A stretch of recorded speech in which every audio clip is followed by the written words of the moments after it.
নমস্কার বন্ধুরা, আর S shorts and gardening চ্যানেলে আপনাদের স্বাগত। তো আমার কাছে এই প্রথম ড্রাগন ফল হয়েছে। এটি একটি পিঙ্ক ড্রাগন। এর ভিতরেও শাঁসটাও পিঙ্ক। তো চলো ড্রাগনগুলোকে হারভেস্ট করা যায়। কি বাবা, কি হয়েছে? পাপা কাটছে, তুমি খাবে তো?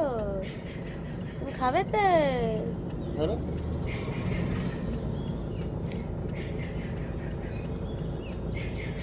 এইটা একটি ছোট সাইজের হয়েছিল, বলছি পাপাকে দিয়ে আর আসি। পাশেরটা আর একটু বড় হয়েছিল।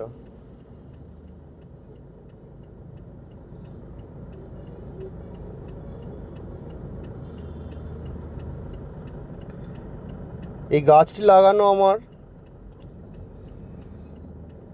1 বছর প্রায় হতে চললো, তাতেই ফল চলে এসছে। আর পাশেরটি দেখছো, এটা একটি হলুদ ড্রাগন। এটা এখনো পর্যন্ত ফল আসেনি।